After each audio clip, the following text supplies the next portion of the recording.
Bonjour à tous et bienvenue sur Paris Turf TV pour votre émission reçue 5 sur 5, la quotidienne consacrée au Quintet Plus et au Top 5. Aujourd'hui, pour m'accompagner, je reçois Laurent Notariani. Bonjour Laurent. Bonjour Lucie, bonjour à tous. On va donc s'intéresser aujourd'hui à l'événement de ce lundi à Vincennes, c'est le prix d'Azé Le Rideau sur la distance classique de 2700 mètres de la grande piste. C'est une course pour mâles de 4 ans et ils sont 16 partants. Alors Laurent, c'était une course un peu difficile à déchiffrer. En effet, c'est pas une course évidente, ce ne sera certainement pas le Quintet Plus de l'année, ils se valent plus ou moins tous. Il y en a quelques-uns qui ont des atouts à faire valoir, mais il est vrai qu'il y en a beaucoup en plus qui connaissent pas mal de soucis d'allure. Donc même les chevaux que j'ai retenus dans ma sélection, c'est pas la sécurité sociale. Après on va faire au mieux et puis voilà, on va donner quelques bases solides. Après on pourra voir un petit peu pour faire un champ réduit pour les places. Mais bon, ça va pas être facile. Très bien, on va justement écouter votre sélection. Donc en pole position, j'ai placé l'As B1 de Naples, le 14 Botsaris, le 16 Boléro Bleu, le 15 Baïs de Florange, le 11 Balthazar du Gîte, le 9 Boogie Boy, le 7 Bravo Nectar et le 13 Bad Boy du Dollar. En tête, comme vous l'avez dit, vous classez l'As B1 de Naples, donc c'est le petit poussé, il est assez régulier. C'est le petit poussé, en effet, c'est un concurrent qui est assez régulier. Le dernier coup au Croisé-la-Roche, c'était le 30 octobre, il se débrouillait très bien, d'autant plus que sur cet hippodrome à l'époque, il rendait 25 mètres et il finissait bien, il faisait preuve de beaucoup de tenue, alors que c'est pas toujours facile de tenir au Croisé-la-Roche. C'est un concurrent donc qui est en forme, qui va effectuer son retour à Vincennes.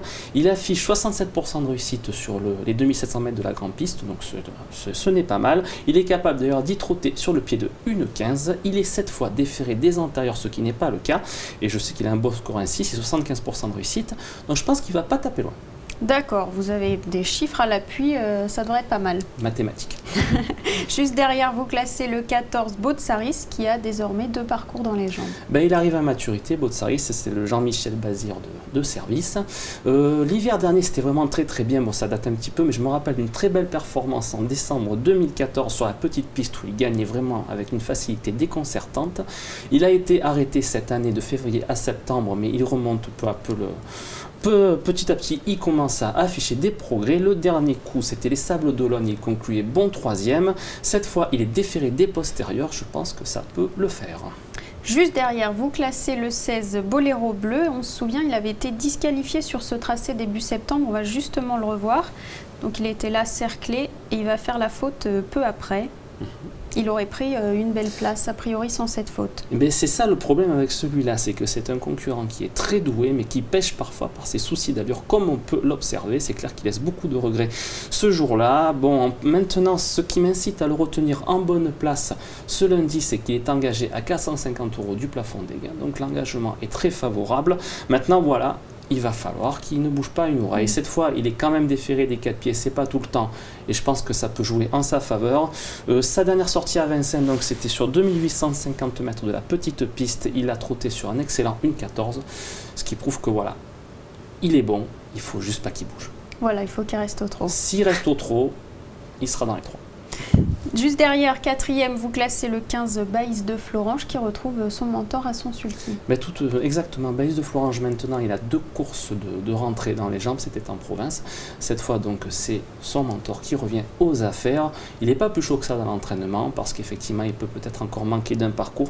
Mais comme on peut l'observer, il est plutôt très bien engagé. Il retrouve le parcours de sa dernière victoire. C'est un bon finisseur et je pense que s'il n'est pas trop loin au milieu de la montée ce lundi, il va prendre une part active à l'arrivée. On le saura dans le parcours. Je pense, voilà, si on le voit en bonne place, il faut qu'il ait un bon parcours. Si on le voit en bonne place, en effet, dans la montée, il ne sera pas là. Très bien. Enfin, en 5e, vous classez le 11 Balthazar du Gîte qui, lui, reste sur un succès à Enghien. Tout à fait, il reste sur un succès à Enghien. Bon, le petit souci avec lui, effectivement, c'est que je crois qu'il va découvrir la grande piste de Vincennes. Après, ça ne m'inquiète pas. C'est le tracé, il découvre les 2700 mètres. Tout à fait, donc il découvre ce profil. Je ne suis pas très inquiet parce que c'est un concurrent qui possède quand même pas mal de tenues. Et puis ce qui va être dans sa tâche, c'est qu'il sera déféré des 4 pieds. Donc ça peut que l'aider. Et en plus, il est dans sa catégorie. Je pense que voilà, lui aussi, ils sont beaucoup à pouvoir prétendre aux places dans cette épreuve qui est quand même assez ouverte.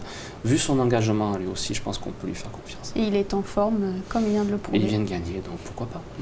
En 7e, vous avez classé le 7 Bravo Nectar et on va justement écouter ce que son entraîneur Emmanuel Ruot a déclaré à Arnaud Lecomte et vous allez le voir, il est assez confiant. cette épreuve sur les 2007, c'est la suite de son programme ou... Oui, voilà, puis je préfère sur 2007. Moi, Grande Piste, à mon avis, je pense que c'est le vrai cheval pour ça. Donc, j'en attends une belle course. Franchement, ça a été bien au boulot. On va mettre à des bouches-oreilles pour la première fois, je pense. Donc voilà, je pense qu'il a sa chance. Bon, Bravo Nectar, c'est encore un très bon prétendant aux places. Comme beaucoup.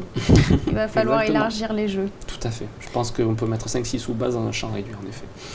Et avant de conclure, eh bien, on va entendre aussi votre petite pépite pour cette réunion. Ben, espérons que je sois plus en forme que les derniers coups pour la pépite, hein, parce que bon, j'ai du mal à répéter. On va aller dans la 6e épreuve de cette réunion. Nous allons faire confiance à Beaugamin, le numéro 6, entraîné par Sébastien Garato, monté par Éric Raffin. Donc c'est un concurrent qu'on ne présente plus au sulky. Il a vraiment de très belles références dans cette spécialité. Il a couru avec les meilleurs dans l'élite. Il va effectuer son retour sous la selle. Ils sont assez confiants à l'idée de le présenter. Et il sera d'ailleurs déféré des postérieurs pour son retour au trot monté. Il passe un test, c'est vrai, mais bon voilà, je fais confiance à Sébastien Garato pour l'avoir amené au mieux. Bon, c'est une assez belle pépite. On suit le 606 Beaugamin. Merci beaucoup Laurent. Merci à vous. Demain, vous retrouverez Philippe Thévenon et Mathieu Mortagne. Je vous dis à très bientôt sur Paris Turf TV. Bonjour à tous. Au revoir. Merci, au revoir.